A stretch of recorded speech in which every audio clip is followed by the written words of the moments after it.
Hello class. तो शुरू करते हैं हम लोग आज का अपना सेशन। ठीक है ना बच्चों, ये तो पता ही होगा आप लोगों को पॉलिटी की क्लास चल रही है। पॉलिटी की क्लास में चैप्टर नंबर 8 चल रहा है हम लोगों का। हेडिंग लिखी है union and citizenship. Question start करते हैं बेटा। विच of the following part mentions about the citizenship. ठीक है ना, सिटीजनशिप को हिंदी में कहते हैं नागरिकता। ठीक है बेटा, नागरिकता। नागरिकता को लेकर कौन सा जो है वो पार्ट बता रहे हैं, जो है वो सिक्योर किया गया है सिटीजनशिप को लेकर। सिटीजनशिप का उल्लेख आपको संविधान के किस भाग में मिलेगा, तो बता दें आपको भाग 2। ठीक है, सिटीजनशिप पार्ट 2 में मिलेगा आप लोगों को। यहाँ पे देखेंगे, लिखेंगे सिटीजनशिप पार्ट 2। आर्टिकल कौन सा है, तो आर्टिकल बेटा 5 टू 11 है। ठीक है ना, 5 टू 11 है। ये जो सिंगल सिटीजन है, याद रखिएगा, भारत ने सिंगल सिटीजनशिप के कॉन्सेप्ट को लिया है। सिंगल सिटीजनशिप के कॉन्सेप्ट को लिया है, कहां से लिया है बेटा, तो आंसर है ब्रिटेन से लिया है। हिंदुस्तान ने सिंगल सिटीजनशिप के कॉन्सेप्ट को उठाया है, कहां से उठाया है, तो आंसर है हमने ब्रिटेन से लिया है सिंगल सिटीजनशिप को। जबकि अमेरिका में कैसी सिंगल सिटीजनशिप है, अमेरिका में कैसी सिटीजनशिप है, तो वहां पर डबल सिटीजनशिप है। कैसी सिटीजनशिप है, वहां पर डबल सिटीजनशिप है। कहां पर, अमेरिका में। हमने किस देश की सिटीजनशिप को लिया है, तो आंसर है ब्रिटेन से लिया हम लोगों ने नागरिकता के कॉन्सेप्ट को। क्लियर है इतना। चलिए, अनुच्छेद 11 की बात करें तो ये कानून बनाने की शक्ति देती है। नागरिकता से जुड़े हुए कानून बनाने की शक्ति किसके पास में है, तो आंसर है संसद के पास में। आर्टिकल 11 क्या कहता है, ये देखिए 5 से 11 तक में है।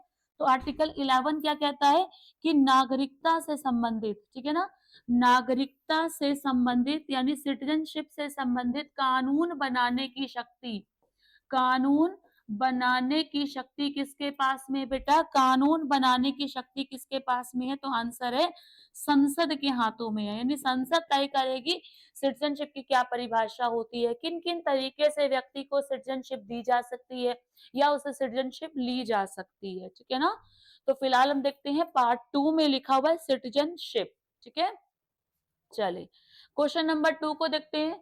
Who has temporarily,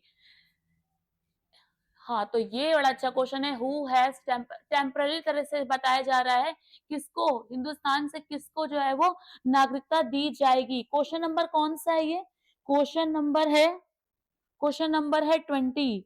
question number 20 का आंसर क्या होगा बच्चों, क्वेश्चन नंबर 20 का आंसर एनआरआई। हाँ, 6 महीने के लिए आपको भारत की नागरिकता, this kind of person is known as another country for 6 month. ठीक है बेटा, तो जो भी हमारे देश का व्यक्ति अब नहीं रह गया, मतलब ऐसा भारतीय नागरिक जो कि भारत का ओरिजिन है, इंडियन ओरिजिन व्यक्ति, ठीक है ना, अगर वो किसी और देश का नागरिक है तो उसको 6 महीने की नागरिकता मिल रही है। किसके, उसको क्या कहा जाएगा, तो उसको कहा जाएगा एनआरआई।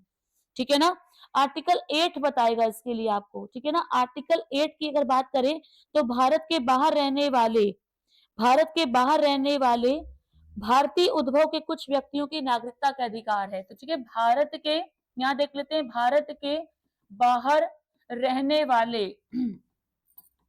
भारत के बाहर रहने वाले, फिर से सुन लीजिएगा, भारत के बाहर रहने वाले, जैसे आपने देखा होगा ना, अमेरिका में है, ब्रिटेन में है, तो जो भारत के बाहर रहने वाले भारतीय उद्भव के कुछ, भारतीय भारतीय उद्भव के कुछ, ठीक है ना, भारतीय उद्भव के, एनआरआईज वगैरह की बात हो रही है, भारत के बाहर रहने वाले भारतीय उद्भव के कुछ व्यक्तियों की नागरिकता के अधिकार, कुछ व्यक्तियों के, सबके लिए नहीं होता है, कुछ व्यक्तियों की नागरिकता संबंधी अधिकार, नागरिकता संबंधी अधिकारों की चर्चा की गई है बेटा। फिर से देख लीजिएगा, आर्टिकल 8 की बात हो रही है इसमें, एनआरआईज वगैरह आ गए तो आर्टिकल 8 की बात हो रही है। ठीक है ना, आर्टिकल 8 में आप लोगों को दोहरी नागरिकता के बारे में प्रावधान मिलेगा। ठीक है ना, आर्टिकल 8 में दोहरी नागरिकता के बारे में प्रावधान मिलेगा। इसमें आप लोगों को एनआरआई का कॉन्सेप्ट मिलेगा। ठीक है ना, ओसीआई और एनआरआई का कॉन्सेप्ट आपको इसमें सुनाया जाएगा। ठीक है ना, तो जो बाहर रहते हैं हमारे देश के कुछ ऐसे व्यक्ति, उनके बारे में उल्लेख किया जा रहा है। ठीक है, इसमें बोला जा रहा है, इसके अनुसार कोई भी व्यक्ति खुद या उसके माता पिता, दादा दादी, नाना नानी में से कोई भी भारत में जन्मा है तो वो भी भारत की नागरिकता प्राप्त कर सकता है। मान लेते हैं अनुच्छेद 8 में, अनुच्छेद 5 में तो ये साफ-साफ कहा गया है कि भारत की नागरिकता प्राप्त करने के 5 तरीके हैं, लेकिन आर्टिकल 8 में कहा गया कि ऐसा व्यक्ति जिसके मम्मी-डैडी का, मम्मी के मम्मी यानी कि नाना-नानी का या पापा के मम्मी-पापा यानी कि दादा-दादी का जन्म भारत में अगर हुआ है, तो वो भी भारत की नागरिकता को प्राप्त कर सकेंगे। ठीक है? चलिए आगे बढ़ जाते हैं। आगे क्वेश्चन देख लेते हैं, क्वेश्चन नंबर 18। ध्यान से देखिए क्वेश्चन नंबर 18 क्या कहता है, which of the following, which of the नहीं सॉरी व्हेन एन इंडी व्हेन एक मिनट, article question number 18, when a Indian citizen volunteer, question number 18 को देखेंगे, इसका आंसर क्या होगा, टर्मिनेशन, किस तरीके से भारत की नागरिकता से आपको वंचित किया जा सकता है, बहुत ध्यान से देखिएगा। टर्मिनेशन शब्द आया है, भारत की नागरिकता, बच्चों आपको बता दें अनुच्छेद 9 के तहत में भारत की नागरिकता से आपको टर्मिनेट किया जा सकता है, भारत की नागरिकता से वंचित करने की बात कही गई है। ठीक है ना, यहाँ पे साफ-साफ कह रहे हैं कि जब भारत की सिटीजनशिप आपसे ली जाती है, टर्मिनेट किया जाता है, आपको आपकी नागरिकता से हटा दिया जाता है, तो उसके लिए कौन सा शब्द आया है, उसके लिए शब्द आया है बेटा टर्मिनेशन। लिखेंगे आर्टिकल 9।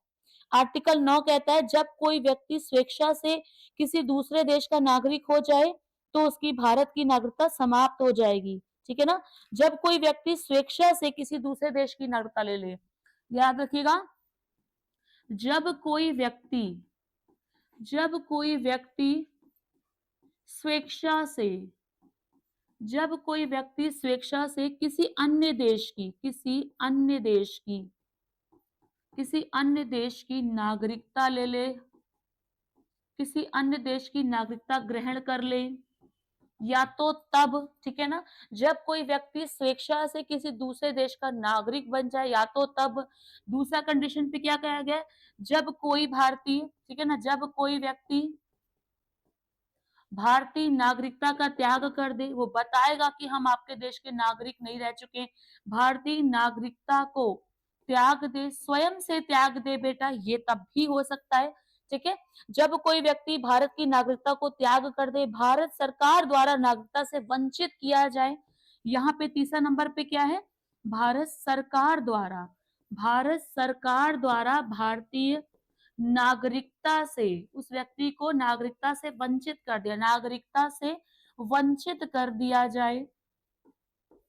ठीक है ना, भारत सरकार के द्वारा व्यक्ति को भारत की नागरिकता से वंचित कर दिया जाए। अब ये वंचित कैसे किया जाएगा, तो संविधान के प्रति अनिष्ठा दिखाने पर, ऐसे थोड़ा ना कोई वंचित किसी को कर देगा भारत सरकार। तो अगर आपने मान लेते हैं संविधान के प्रति, ठीक है, नंबर 1 पर आप कंडीशन देख रहे हैं, संविधान के प्रति अनिष्ठा दिखाई है, कोई ऐसा काम किया जिससे हमारा संविधान के प्रति आपने डिसओबे किया हो, व्यवहार आपका गलत रहा हो, तो संविधान के प्रति अनिष्ठा दिखाई हो, या तो ये कंडीशन हो सकती है कि आपने संविधान के साथ मिसबिहेव किया हो, या फिर ये भी हो सकता है कि आपने हिंदुस्तान की नागरिकता ही गलत तरीके से प्राप्त की। सपोज आप किसी दूसरे देश के नागरिक हैं और आपने हिंदुस्तान में नागरिकता लेने के लिए पंजीकरण किया, और लेकिन जो आपने आधार दिखाए थे, जो आपने डॉक्यूमेंट्स दिखाए थे, वो ही सारे फर्जी निकल आए। ठीक है ना, तो क्वेश्चन नंबर 2 पे कैसे आपसे नागरिकता ले सकते हैं, संविधान के प्रति अनिष्ठा दिखाई हो, गलत तरीके से नागरिकता प्राप्त की हो, ये भी हो सकता है कि गलत तरीके से ही आपने भारत की नागरिकता प्राप्त की हो, गलत तरीके से भारत की नागरिकता प्राप्त की हो, ये भी हो सकता है। Point number 1। Point number 2, point number ये 3 हो सकता है कि युद्ध काल में बेटा हो सकता है शत्रु देश की आपने मदद की हो, युद्ध काल में शत्रु देश की आपने मदद कर दी हो, तो भी भारत सरकार आपसे आपकी नागरिकता को छीन सकती है। ठीक है ना, लगातार तुम भारत से बाहर 7 साल से ज्यादा तुमको समय हो गया है, तीसरा ये हो गया। चौथा मैं यहाँ लिख ले रही हूँ, लगातार 7 साल से अधिक, 7 वर्ष से अधिक, ऐसा सबके साथ नहीं होता, हो सकता है कि सरकार नागरिकता से आपको वंचित कर दे। लगातार 7 साल से अधिक भारत के बाहर रह रहा हो वो व्यक्ति, तो भी भारत सरकार नागरिकता से वंचित कर सकती है। और पांचवा पॉइंट सुन लीजिए बेटा, भारत सरकार द्वारा भारतीय नागरिकता से वंचित करने का पांचवा तरीका कौन सा है? ये भी हो सकता है कि जब व्यक्ति पंजीकरण के लिए तो नहीं, लेकिन देशीकरण की प्रक्रिया में, पंजीकरण में भी हो सकता है। देशीकरण की प्रक्रिया में अगर कोई व्यक्ति, मान लेते हैं देशीकरण की प्रक्रिया में अगर कोई व्यक्ति भारत सरकार से आवेदन करता है, सरकार आपको भारत की नागरिकता प्रोवाइड करा लेती है। इस बीच क्योंकि आपने आवेदन से हिंदुस्तान की नागरिकता प्राप्त की है, मान लेते हैं कि आप हिंदुस्तान के नागरिक अब बन गए हो, ठीक है ना, आप तो कहीं और के थे नागरिक, अब आप हिंदुस्तान के नागरिक भी बन चुके हो। और इस बीच आपके ऊपर एक ऐसा कोई अपराध का केस बनता है, कोई ऐसा दोषारोपण का केस बनता है जिसमें आपको 2 साल से अधिक की जेल हो गई है, ठीक है ना, 2 साल से अधिक की जेल। 2 साल से अधिक की जेल का मतलब है कि अपराध संगीन हुआ है, गंभीर अपराध हुआ है, तो फिर हो सकता है कि भारत सरकार आपसे नागरिकता छीन ले, वंचित कर दे आपको हिंदुस्तान की नागरिकता से। ठीक है, next next next next which of the following is a way to lose the citizenship? बहुत ध्यान से देखेंगे।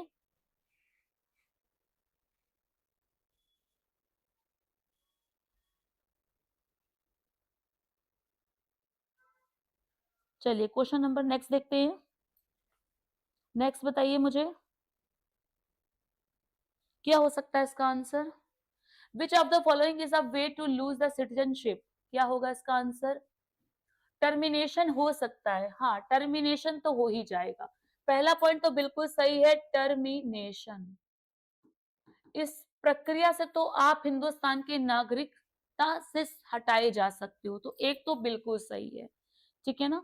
क्वेश्चन नंबर 17, और क्या हो सकता है? और हो सकता है रिनंसिएशन, हाँ ये भी हो सकता है, रिन्यूनसिएशन। तो इसका मतलब सही क्या होगा? अच्छा ये इसीलिए इसमें दे नहीं रहे हैं कि ए भी सही है, सी ऑप्शन बनाएंगे, ए भी सही है और 3 भी सही है, मतलब कि इसका आंसर क्या होना चाहिए था? इसके लिए हमें एक ऑप्शन बनाना होगा, सी ऑप्शन। इसमें क्या करेंगे हम लोग? सी ऑप्शन में क्या करते हैं? सी ऑप्शन में करेंगे हम लोग, इसमें करेंगे बेटा ए एंड 3, ठीक है ना, ए एंड 3, क्योंकि ये भी सही है, ये भी सही है, ठीक है ना। आर्टिकल 9 में देखेंगे बेटा, हिंदुस्तान की नागरिकता से आपको कैसे वंचित किया जाएगा, ठीक है, हिंदुस्तान की नागरिकता से आपको आर्टिकल 9 में वंचित किया जाएगा। एबोल्यूशन ऑफ सिटीजनशिप बोलेंगे ना, आर्टिकल 9, एबोलिशन ऑफ सिटीजनशिप,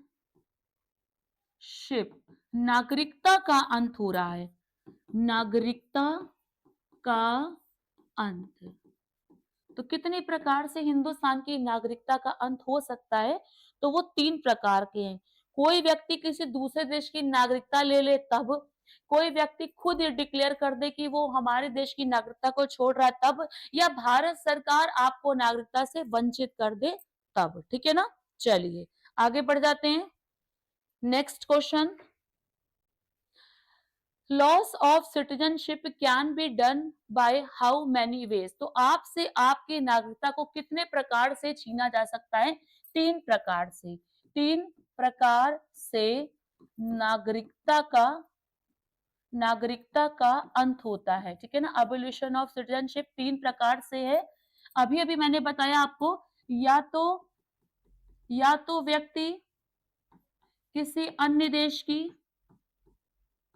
अन्य देश की नागरिकता ग्रहण कर ले, या तो व्यक्ति किसी अन्य देश की नागरिकता को ग्रहण कर ले बेटा, या तो ये हो सकता है, या तो व्यक्ति स्वयं, या तो व्यक्ति जो होते हैं वो खुद ये बता दे कि वो हिंदुस्तान की नागरिकता को छोड़ रहे हैं, या तो व्यक्ति स्वयं भारतीय नागरिकता का त्याग कर दे, ठीक है ना, ये भी हो सकता है कि वो खुद ही त्याग रहा है, या फिर बेटा भारत सरकार, ये भी याद रखिएगा, या फिर भारत सरकार नागरिकता से क्या कर देगा, उसको नागरिकता से वंचित कर देगा। अब यहाँ पे मैंने आपको बताया था कि नागरिकता से वंचित कैसे किया जा सकता है। पहला पॉइंट क्या था? हिंदुस्तान की नागरिकता से आपको कैसे वंचित किया जा रहा है? या तो आपने संविधान के प्रति अनिष्ठा दिखाई हो, संविधान धान के प्रति अगर आप अनिष्ट रहे हो, ठीक है ना, कुछ भी आपने ऐसा काम किया है जिससे संविधान शर्मिंदा हो रहा हो। नंबर 2 पे युद्ध के समय आपने शत्रु देश की सहायता कर दी हो, युद्ध काल में शत्रु देश की आपने हेल्प कर दी हो, या तो ये भी हो सकता है भाई। युद्ध काल के समय शत्रु देश की आपने सहायता कर दी हो। नंबर 3 पर था बेटा गलत तरीके से नागरिकता प्राप्त की हो, फर्जी तरीके से, गलत तरीके से आपने नागरिकता ली हो, नागरिकता। उसके बाद क्या था, 7 वर्ष से अधिक, 7 वर्ष से अधिक के समय आप भारत से 7 साल से लगातार 7 साल से अधिक के समय भारत से बाहर रह रहे हो, तो इसका मतलब ये है कि आपने किसी और देश की नागरिकता प्राप्त कर ही ली होगी, ठीक है ना, या तो आपने इन्फॉर्म करना होगा सरकार को। चौथे नंबर पे है, चौथे नंबर पे है किसी भारतीय स्त्री द्वारा विदेशी पुरुष से शादी कर लिया हो, किसी किसी भारतीय किसी भारतीय स्त्री के द्वारा विदेशी पुरुष से शादी कर लेना, पुरुष से विवाह कर लेना, ठीक है ना। और पांचवा प्रकार मैंने आपको बताया ना कि जब आपने पंजीकरण करा लिया है या फिर देशीकरण करा लिया हो, ठीक है ना, इसके द्वारा आपको नागरिकता तो मिल गई है, लेकिन इसके बाद में 2 वर्ष से अधिक या फिर 2 वर्ष तक आपको क्या मिल गई है, सजा मिल गई है।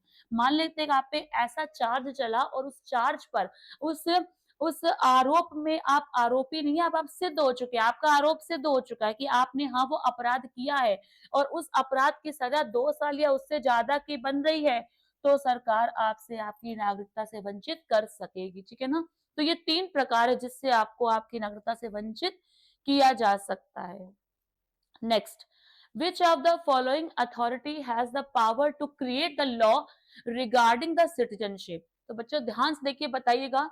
अभी थोड़ी देर पहले हमने बताया था क्या प्रेसिडेंट सिटीजनशिप को लेकर कोई लॉ मेंटेन कर सकता है, क्या गवर्नर कोई मेंटेन कर सकता है, सुप्रीम कोर्ट कर सकती है या पार्लियामेंट कर सकती है? तो राइट आंसर क्या होगा बेटा, आर्टिकल 11 के तहत में, अनुच्छेद 11 के तहत में संसद को ये अधिकार मिला है, संसद को ये अधिकार है कि वह नागरिकता से संबंधित, ठीक है ना, नागरिकता से संबंधित कानून बना सकती है, नागरिकता से संबंधित कानून बना सकती है, ठीक है ना। क्या संसद ने समय समय पर ऐसे कानून बनाए हैं?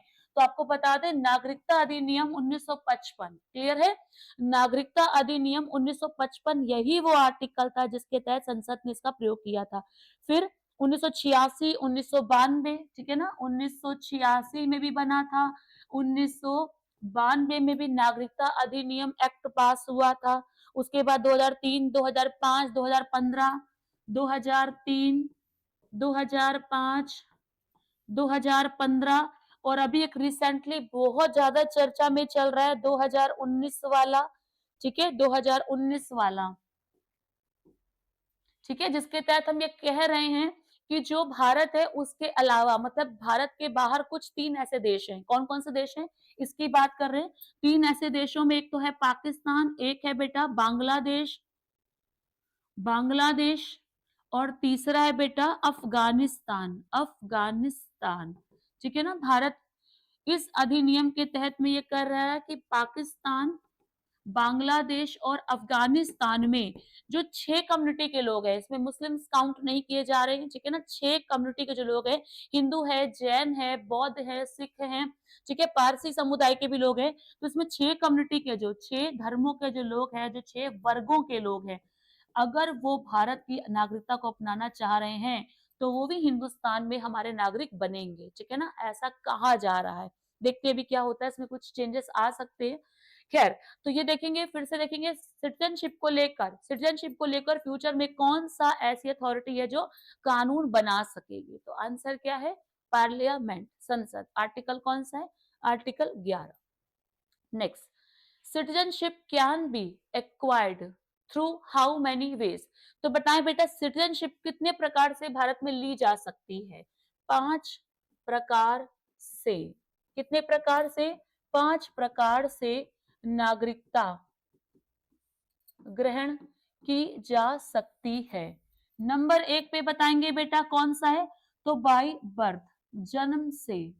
अगर नंबर 1 की बात करें तो बेटा जन्म से, इसमें क्या लिखा हुआ है, वह व्यक्ति जिसका जन्म 26 जनवरी 1950, ठीक है ना, 26 जनवरी 1950 या उसके बाद, या उसके बाद भारत में हुआ है। वह व्यक्ति जिसका जन्म, ये जरूर कर लीजिएगा, वह व्यक्ति जिसका जन्म 26 जनवरी 1950 को या उसके बाद भारत में हुआ है, भारत का नागरिक माना जाएगा, ठीक है ना, भारत का नागरिक माना जाएगा। इसमें कुछ अपवाद भी हैं, जैसे विदेशी राजनयिकों के भारत में बच्चे, जैसे बेटा ब्रांड एम्बेसडर, सॉरी ब्रांड कह रहे, एम्बेसडर्स होते हैं, राजदूत होते हैं ना, तो उनको छोड़ दिया जाएगा, ठीक है। अपवाद क्या है इसमें, अपवाद विदेशी राजनयिक, ठीक है ना, जैसे इस समय अमेरिका के राजदूत भी हमारे देश में होंगे, मान लेते हैं कि उनके यहाँ पर एक पुत्र ने जन्म लिया, तो भारत में ही पुत्र पैदा हुआ है, तो क्या वो भारत का नागरिक होगा, तो फिर वो भारत का नागरिक नहीं कंसीडर किया जाएगा, ठीक है ना। तो ऐसे व्यक्ति जो 26 जनवरी 1950 या उसके बाद भारत में पैदा हुए हैं, भारत के नागरिक माने जाएंगे। लेकिन अपवाद कौन है, विदेशी राजनयिकों के बच्चे, ठीक है, विदेशी राजनयिकों के बच्चे, अगर उनके बच्चों का जन्म हिंदुस्तान में होता है तो वो भारत के नागरिक नहीं माने जाएंगे, ठीक है ना। इस बात पर वो फ्यूचर में कभी ले सकते हैं, या फिर शत्रु के अधीन किसी भारतीय भूभाग में जन्मे उनके बच्चे, ठीक है, शत्रु के अधीन या शत्रु के अधीन, शत्रु के अधीन भारतीय भूभाग में जन्मे बच्चे, हमारा कोई लैंड है जो कि किसी शत्रु देश के कब्जे में है, अगर वहां पर उसके बाद में बच्चे पैदा हो जाते हैं, उनका जन्म हो जाता है, तो वो भारत के बच्चे यानी भारत के नागरिक कंसीडर नहीं किए जाएंगे, ठीक है ना। तो जन्म से भारत की नागरिकता मिल रही है। नंबर 2 पे वंश परंपरा से, मतलब कि बाय डिसेंट, बाय डिसेंट, ठीक है ना, वंश परंपरा से। अगर यहाँ पे बात किया जाए वंश परंपरा से, तो इसका सीधा मतलब है कि व्यक्ति जिसके माता पिता, मान लेते मेरा जन्म तो अमेरिका में हो गया, लेकिन जन्म के समय मेरे मम्मी या मेरे पापा, मम्मी पापा में से भी उनके मम्मी पापा, दादा दादी, नाना नानी अगर हमारे देश के हैं, मतलब भारत के निवासी हैं, तो भी हम भारत के निवासी कंसीडर किए जाएंगे। जिसके माता पिता, माँ और पिता जो हो जाएंगे, ठीक है ना, दादा दादी या नाना नानी अगर भारत के नागरिक हैं, भारत के नागरिक हैं, तो भी उसको भारत की नागरिकता मिल जाएगी। किस प्रकार से मिलेगी, उस शब्द को बोलेंगे bye decent, DESCENT, sorry DESCENT, ठीक है ना, तो DESCENT,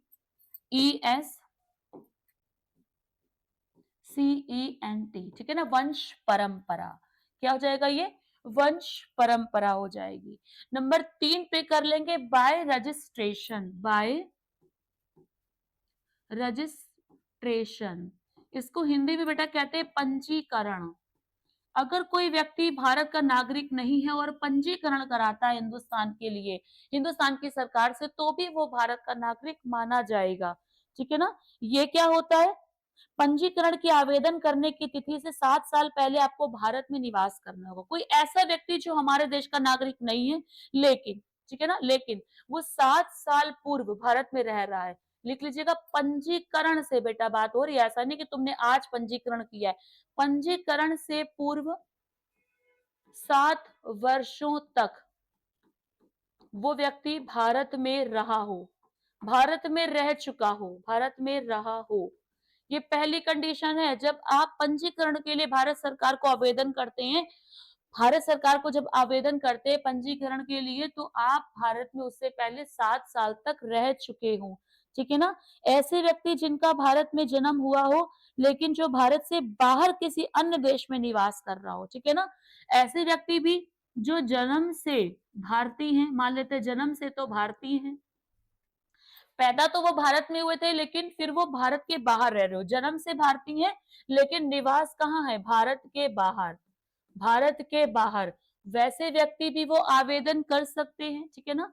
भारतीय पुरुष की बात करी जाए तो भारतीय पुरुष यदि किसी विदेशी महिला से विवाह कर ले, विदेशी महिला से विवाह कर ले तो भी वो पंजीकरण के द्वारा हिंदुस्तान की नागरिक हो जाएंगी, ठीक है ना। फिर वो पंजीकरण से विदेशी जो है वो भारत की नागरिकता ले लेगी। भारतीय नागरिकों के माइनर बच्चे जो होते हैं, ठीक है ना, तो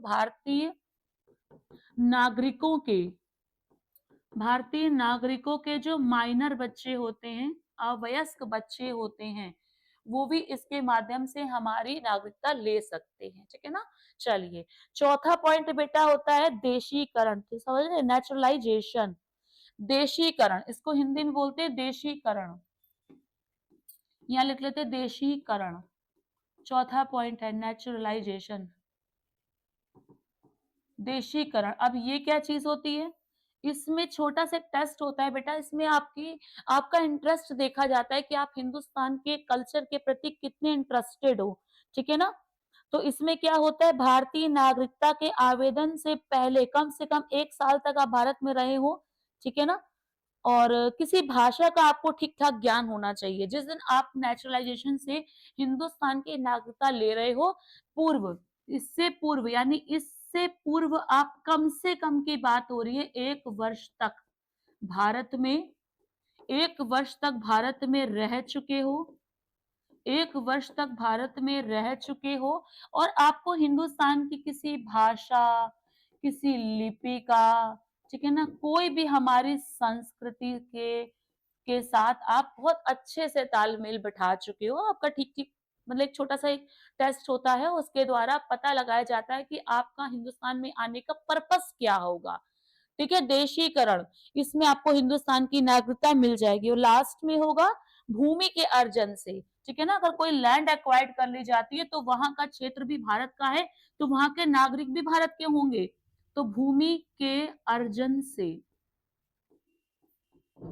ठीक है। तो भूमि के अर्जन से, मान लेते हैं अगर कोई क्षेत्र हमारा हो जाता है, सपोज मानते हैं कि 1950 में, जब 1950 तक हमारा संविधान बन के तैयार हुआ था, तभी आर्टिकल्स आ गए थे। उस समय तक गोवा हमारा पार्ट नहीं था, उस समय तक पुदुचेरी हमारा पार्ट नहीं था, उस समय तक हमारा दमन दीप भी पार्ट नहीं था। तो ये सब क्षेत्र जब हमको बाद में मिले, तो यहाँ के लोग भी तो भारत के नागरिक कहलाएंगे। तो फिर यहाँ पे वो शब्द रखा गया है भूमि अर्जन से भी, ठीक है ना। तो वो 5 प्रकार है जिससे भारत की नागरिकता ग्रहण की जा सकती है। चलिए आगे बढ़ जाते हैं, ठीक है। ये कौन सा क्वेश्चन है, हाँ ये क्वेश्चन भी ठीक ठाक है। देखिएगा, Indian territory to foreign country to covered under which of the following articles. जल्दी से देखेंगे क्वेश्चन नंबर 13 क्या कहता है, देख लेते हैं।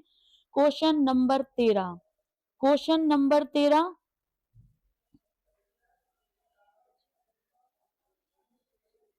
क्वेश्चन नंबर 13, आर्टिकल 368, आर्टिकल 368, ठीक है ना। चलिए आगे बढ़ जाते हैं, क्या कहता है क्वेश्चन नंबर 12। हाँ ये क्वेश्चन अच्छा है ना, तो ये बड़ा अच्छा क्वेश्चन था ये। विच of the following is the political structure of USA, USA के पॉलिटिकल स्ट्रक्चर के बारे में बात हो रही है, बहुत ध्यान से देखिएगा, ठीक है ना। Indestructible union with indestructible state, इसमें क्या सही होने जा रहा है, ऑप्शन डी बिल्कुल सही है। अच्छा पॉइंट है ये बेटा। इसमें एक शब्द आप लोग लिखिएगा, ना तो संघ राज्यों को नष्ट कर सकता है, अमेरिका की बात कर रहे हैं। ना तो संघ, ना तो संघ राज्यों को नष्ट कर सकता है, ना तो संघ राज्यों को नष्ट कर सकता है, और ना ही राज्य संघ से अलग हो सकते हैं, ना ही राज्य संघ से अलग हो सकते हैं। चलिए आगे बढ़ जाते हैं। India is not federation but a union of state, ठीक है। Which of the following are the correct reason. अच्छा ध्यान से देखिएगा, India is not a federation, बेटा हमारा देश जो है वो फेडरेशन का मतलब हो जाएगा परिसंघीय, ठीक है। तो वो तो खैर नहीं है जितना अच्छा अमेरिका माना जाता है। रीजन बताइए, the Indian federation was not a formed through an agreement between state, as was the American federation. तो वो साफ साफ कह रहे हैं कि अमेरिका की तरह भारत के सभी राज्यों के बीच में यूनियन के साथ कोई ऐसा कॉम्प्रोमाइज नहीं हुआ था जिसमें सारे के सारे स्टेट जो थे वो किसी एग्रीमेंट के थ्रू आ गए थे। तो ये तो बिल्कुल सही है, ठीक है ना। हमारे यहाँ पर राज्यों को अलग होने का अधिकार नहीं है, ठीक है ना। इसीलिए अमेरिका को कहते हैं यूनाइटेड स्टेट्स ऑफ अमेरिका और इंडिया को कहते हैं यूनियन, ठीक है ना। तो अमेरिका के लिए शब्द क्या लगाते हैं, यूनाइटेड, जहां के सभी राज्य अपनी मर्जी से एक हुए हैं, यूनाइटेड स्टेट ऑफ अमेरिका। और इंडिया के लिए क्या शब्द बोलते हैं, India is a union of state, India is a union of states. Bharat अर्थात इंडिया राज्यों का एक संघ होगा, क्या बोलते हैं, तो ये दोनों सही हैं। यहाँ पे क्या बोलते हैं, भारत अर्थात इंडिया, भारत अर्थात इंडिया राज्यों का एक संघ होगा, भारत अर्थात इंडिया राज्यों का एक संघ होगा, ठीक है ना।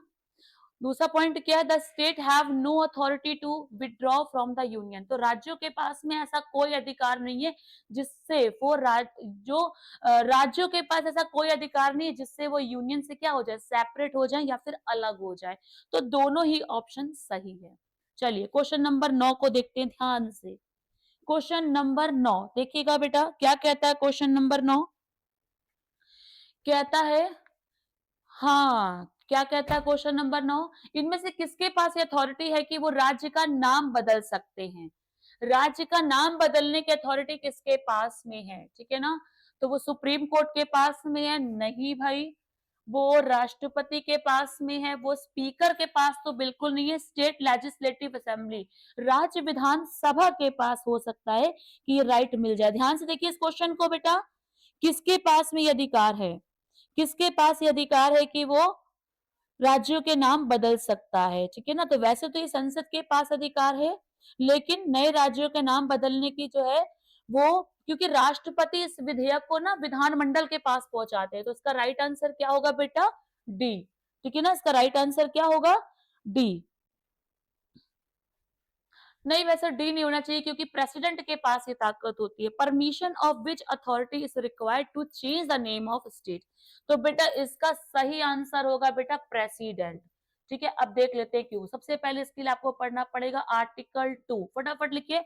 आर्टिकल 2 क्या कहता है, अनुच्छेद 2, अनुच्छेद 2 क्या कहता है, इसके लिए लिख लीजिएगा, संसद को संघ में नए राज्यों का प्रवेश करना और स्थापना करने की शक्ति देता है। संसद को संघ में नए राज्यों के प्रवेश और बेटा स्थापना की शक्ति किसके पास में है, तो संसद के पास में ये शक्ति है। पहले तो ये पकड़ लो, ठीक है ना, संसद को ये शक्ति देता है। नए राज्यों का गठन और उनका क्षेत्र नाम में परिवर्तन संसद के पास में है, ठीक है ना। आर्टिकल 2 ही क्या कहता है, नए राज्यों का गठन किस आर्टिकल में होता है, 2 में। नए राज्यों का गठन, उनके क्षेत्र में परिवर्तन की शक्ति किसके पास में बेटा, तो आंसर है संसद के पास में है, ठीक है। ये तो अच्छी बात है। अब आर्टिकल 3 हमको यहीं पर देखना पड़ेगा। संसद साधारण बहुमत से किसी नए राज्य का गठन कर सकता है, उसके नाम में परिवर्तन कर सकता है। बहुत ध्यान से देखिएगा, अनुच्छेद 3 क्या कहता है, संसद सिंपल अमेंडमेंट के प्रोसेस से, सिंपल अमेंडमेंट से नए राज्यों का गठन कर सकता है, नए राज्यों का गठन कर सकता है, नए राज्यों का क्षेत्र भी बदल सकता है, सीमा बदल सकता है, नाम बदल सकता है। बट यहीं से कहानी शुरू होगी, बट इसके लिए क्या करेगा वो संसद, वो ध्यान समझिएगा। आर्टिकल 3 कहता है कि संसद किसी भी राज्य का नाम बदल सकता है, क्षेत्र में बदल सकता है, सीमा बदल सकता है, लेकिन इसके लिए जो विधेयक होगा वो राष्ट्रपति की सिफारिश के बाद ही संसद में पेश होगा। बट इसके लिए जो बिल आएगा, बिल का मतलब जो विधेयक आएगा, विधेयक राष्ट्रपति की सिफारिश के बाद ही संसद में प्रस्तुत किया जाएगा, संसद में प्रस्तुत किया जाएगा, ठीक है ना, संसद में प्रस्तुत किया जाएगा। चलिए नेक्स्ट क्वेश्चन देखते हैं, who has the power to diminish the area of any state. बहुत ध्यान से देखिएगा, क्वेश्चन नंबर 8 क्या कहता है, किसके पास में ये ताकत है। तो मैंने अभी आपको थोड़ी देर पहले ही बताया किसके पास ये पावर है, पावर तो सिर्फ संसद के पास है। ये देखिए आर्टिकल 2 से भी पावर संसद के पास है, आर्टिकल 3 से भी पावर संसद के पास है, ठीक है ना। तो आंसर क्या है, संसद। उसके बाद देखिए, making new states and changing areas border और name of state that already exist is mentioned in which of the following articles, article 3, 4, 5, 6, ठीक है। तो बेटा 5, 6 तो रहने देते हैं क्योंकि वो तो सिटीजनशिप में, बचा कौन सा 3 और 4। 4 में तो ऐसी कोई बात ही नहीं। आर्टिकल 3 नाम का परिवर्तन कह रहा है, नाम का परिवर्तन हो जाए, क्षेत्रों का परिवर्तन हो जाए, सीमा बदल जाए उसकी, एक राज्य से 2 राज्य बनने हो, 2 से 1 बनना हो, सब आर्टिकल कौन सा है, आर्टिकल 3 में हो जाएगा ये सब कुछ। Next, which of the following article deals with the admission or establishment of a new state. तो नए राज्यों का गठन किस आर्टिकल में है, आर्टिकल 2 में है, ठीक है ना। थोड़ी देर पहले हम लोगों ने देखा था आर्टिकल 2 क्या कह रहा है, तो अनुच्छेद 2 कह रहा है संसद को संघ में नए राज्यों का प्रवेश और स्थापना करने का अधिकार है, ठीक है ना। किसको है, संसद को, कहां पर, संघ में, संसद को है, संघ में है, संसद को संघ में नए राज्यों का, नए राज्यों का प्रवेश कर सकता है, स्थापना करने का अधिकार दिया जाता है आर्टिकल 2 से, ठीक है, आर्टिकल 2 से। नेक्स्ट आते हैं, name of union territories and state are mentioned in which of the following article of the constitution। तो यूनियन टेरिटरीज की बात हो रही है, स्टेट्स की बात हो रही है, किस शेड्यूल में है, फर्स्ट शेड्यूल में है। पहली जो अनुसूची है उसमें राज्यों का नाम है और उनके यूनियन टेरिटरी के बारे में बताया गया है। Next, what is the political structure of India, union of state, federation, both of, above, none of. Union of state, यही पे मैंने बताया था, भारत अर्थात इंडिया, भारत अर्थात इंडिया, बेटा राज्यों का एक संघ होगा, राज्यों का एक संघ होगा, भारत अर्थात इंडिया राज्यों का एक संघ होगा। विच of the following parts deal with the union and it's territories. तो बेटा पार्ट 1, पार्ट 1 में क्या कहते हैं, संघ और, संघ और, संघ व उसके राज्य क्षेत्र, पार्ट 1, ठीक है। पार्ट 2 में क्या है बेटा, तो पार्ट 2 में तो सिटीजनशिप है, अभी थोड़ी देर पहले हम लोगों ने देखा था। पार्ट 2 में नागरिकता है। पार्ट 3 में बेटा मौलिक अधिकार है, मौलिक अधिकार है। और पार्ट 4 में क्या है बेटा, तो पार्ट 4 में DPSP है ना, डायरेक्टिव प्रिंसिपल्स, नीति निर्देशक तत्व। उसके बाद देखते हैं, union and its territory are mentioned in which of the following articles. तो किस आर्टिकल में है, 1 से 4 तक में है, ठीक है, 1 से 4 तक में। ठीक है बच्चों, तो आज के लिए इतना काफी है। आज हम लोगों ने चैप्टर नंबर 8 कंप्लीट कर लिया है। कल भी हम लोगों को मिलना है और कल हम लोग चैप्टर कौन सा स्टार्ट करेंगे अपना, कल हम लोग चैप्टर 9 पढ़ेंगे। चैप्टर 9 है directive principles of state policy, ठीक है ना। डीपीएसपी कल हम लोग पढ़ेंगे बच्चों। तो आज के लिए इतना काफी है, ध्यान से इस चैप्टर को पढ़ेंगे, 2, 3, 4 बार ही पढ़ेंगे, जिससे आप लोगों की बुक भी कंप्लीट हो जाएगी और पॉलिटी के छोटे छोटे से कॉन्सेप्ट जो है वो भी क्लियर हो जाएंगे। ठीक है बच्चों, तो आज के लिए इतना काफी है। धन्यवाद क्लास, जय हिंद क्लास।